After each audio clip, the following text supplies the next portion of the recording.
Moab, Utah, the heart of Red Rock Country, where the sun rises over towering sandstone formations and adventure awaits at every turn.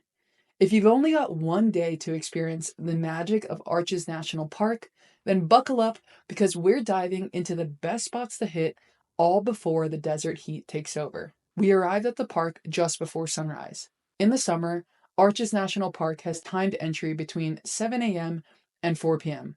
from April 1st to October 31st. But if you're an early bird, you can skip the reservation system and enter right before 7 a.m. Plus, the early morning light gives the entire park a golden glow that's just breathtaking. On top of that, you're going to be able to skip the afternoon heat by going to the park before the sun really comes out. When we got there, it was extremely cool and the weather was just perfect. Our first stop driving into the park was Courthouse Towers, where the sunrise is simply magnificent. First stop, Courthouse Towers. There's beautiful rock formations everywhere you go. Look at this. It's beautiful sunrise over Moab right now. And there's this little turn off. Pretty much stop wherever. Apparently, there used to be a huge arch right here, but it fell, I think. The golden light reflecting off these massive rock formations, it's something you just have to experience. These towering sandstone walls make you feel tiny in comparison, and it's the perfect introduction to what this park is all about. As we drove by through the park, next up we drove past Balance Rock. This is an extremely unique formation. Balancing a massive boulder atop a narrow pedestal is a classic sight in Arches.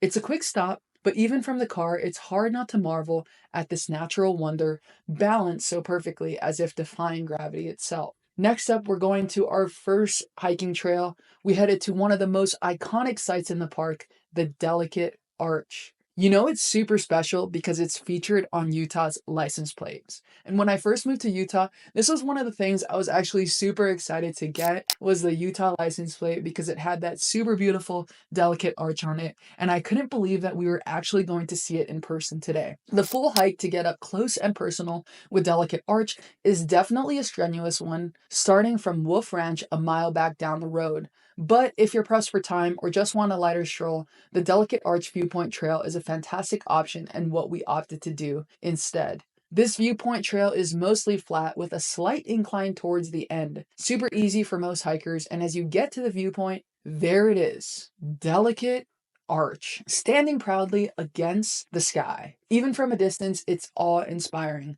Just knowing it's been standing for centuries, carved by wind and time, it's one of those pinch me moments because you just never know with these arches when they're not going to exist anymore. And so the fact that I was able to see it in person is super awesome and I was super excited about it. After taking in Delicate Arch, we continued our drive further into the park surrounded by endless towering red rock formations. This place is like stepping into another world. I've dreamt of visiting Arches for so long and now that I'm here, it's even more beautiful than the photos. Our next stop was Devil's Garden. This is a must-see area with one of the park's most famous formations, the Landscape Arch.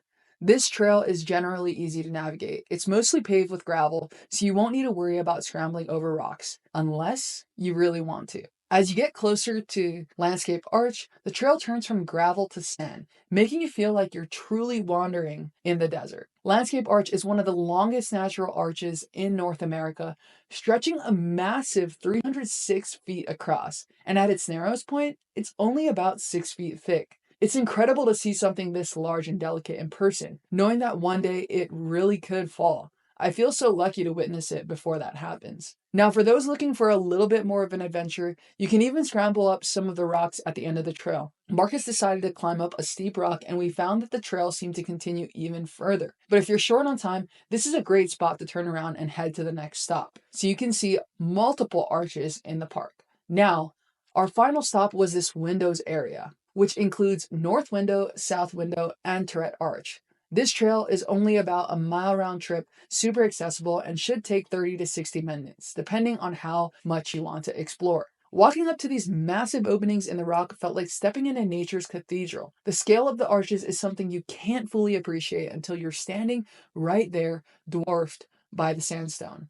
Right across the parking lot, we made our way to Double Arch. It's two arches intersecting, creating this breathtaking natural amphitheater. Standing underneath Double Arch and looking up, you feel like a tiny speck under these massive formations. Marcus even went to go climb those ones as well. And obviously, because my knee's not very good, I opted to just stare at these arches in its beauty. And just like that, we'd seen some of the best arches in Arches National Park, all before the afternoon heat set in.